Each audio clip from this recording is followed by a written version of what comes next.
Welcome back to the Deep Dive. So our listener today has given us, well, probably one of the most unique source materials we've ever tackled here. Yeah, definitely. It's a transcript excerpts from a music video, Kid Quill's Wrong Tree. Exactly. So no academic paper this time. We're looking at lyrics, spoken word bits, and treating it like a text on personal philosophy. That's the mission, right? To kind of dig into this everyday language resilience, reframing things, being authentic, see what wisdom we can pull out. Specifically for you, the listener.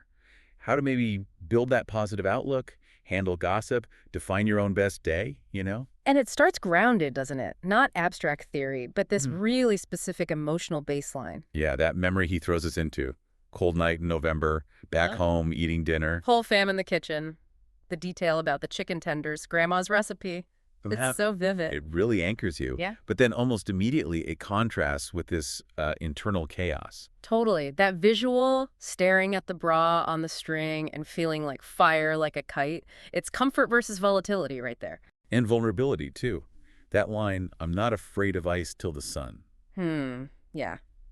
There's confidence, but also this awareness, like external heat, external pressure can melt it. Which kind of perfectly sets up the main conflict, doesn't it? The external stuff. Right. That tension snaps pretty quickly into him setting boundaries. You hear it over and over. At the end of the day, I don't like the way that you talk about me. Simple as that. Yeah. The core friction is just gossip, judgment, whatever people are saying. And his response is fascinating. It's not defensiveness.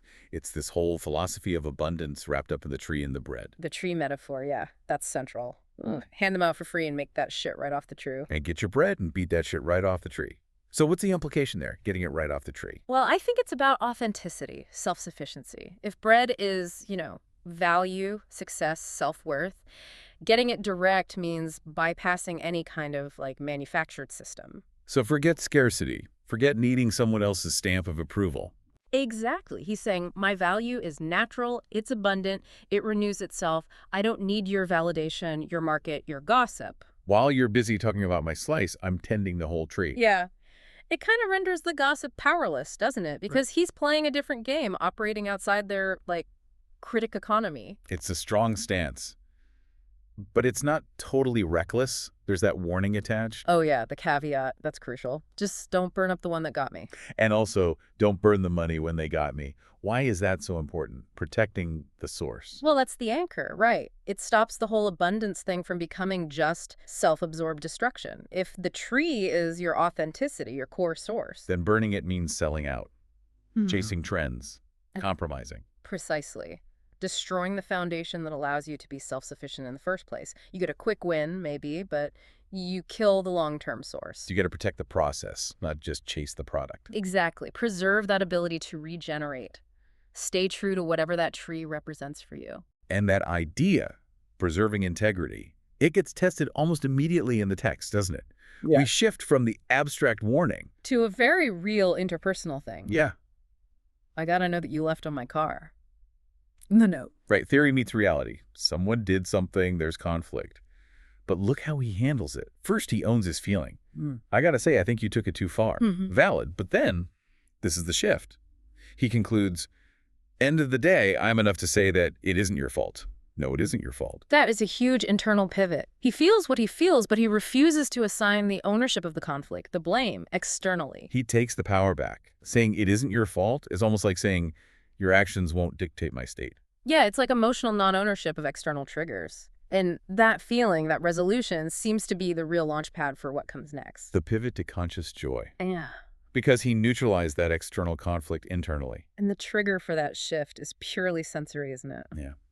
Just walking outside, smelling the fresh summer air. Nature hits the reset button. And bam, that spark leads to this declaration of intent. A choice. I figured out that today I may have one of the best days of my life, brother. It's not passive hope, it's an active decision. Made right then, regardless of the note, regardless of the talk. Joy as an act of will. Okay, but theory is one thing. How does he actually do it? This is where it gets practical for you listening. The reframing. Yeah, these examples are gold. Let's start with traffic universal annoyance right Totally. now. Someone cuts me off in traffic. The normal reaction is anger, frustration. They die, but he reframes. They must be on a grand adventure, man. Yeah, okay. But is that just pasting a smiley face on frustration? Is it avoiding the real feeling? That's the key question, isn't it? If it were suppression, maybe, but it feels more like asserting agency over the interpretation. Okay, explain that. Like the fact that you got cut off is real, the initial flash of annoyance is real, but the story you tell yourself about it, the meaning you assign, that's voluntary. So by saying grand adventure, he's choosing a different narrative ending, one that doesn't cost him emotional energy. Exactly. He's controlling the only thing he actually can control, his internal response, his narrative.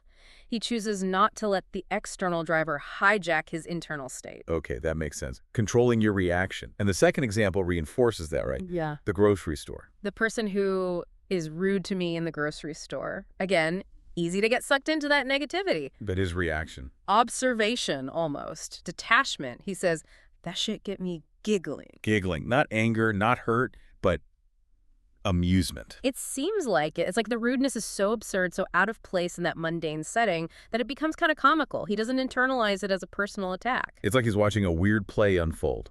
Secure in his own decision to have a good day, the rudeness just bounces off. Yeah, it becomes a spectacle of their choice, their negativity, not something that has power over him. So if you connect all that, the talk, the note, the traffic, the rudeness, it all gets defanged by this active reframing. Which leads to that core principle he states later. You can make anything fun, brother. Because it's now about having a good-ass day. Joy isn't just a feeling, it's linked to knowledge. The knowledge that you have the power to choose your perspective, choose your narrative. It's way beyond just think positive. It's like self-mastery over how you interpret all the little daily aggressions. He went from reacting to the talk. To proactively scripting his own experience of everything else. Yeah. So wrapping this up for you, the listener, we've gone from that cozy but conflicted kitchen memory. The chicken tenders. Through defending the self-worth, the tree. Don't burn the source. To actively building joy day by day. Through these perspective shifts, it's like a two-pronged approach. Defend the core. Don't burn the one that got me. And actively reframe the external grand adventure giggling. It really is a kind of roadmap for resilience. He goes from worrying about the talk to realizing that just deciding, today I'm on one of the best days, is actually enough. It overrides the external noise. Which brings us back to that line about the note on the car. It feels really central now. End of the day, I am enough to say that it isn't your fault. So maybe the ultimate resilience is just releasing ownership of the conflict. Realizing it's not actually yours to carry. Can you separate how you feel about something from the need to assign blame or carry the burden of the fault? That ability to say, okay, that happened, I felt that, but I'm not keeping the fault part. Maybe that is the secret to having that good-ass day. Something for you to definitely chew on next time you're in traffic or, facing a bit of everyday rudeness. Thank you for joining us for this deep dive into some transcript philosophy. We'll catch you next time.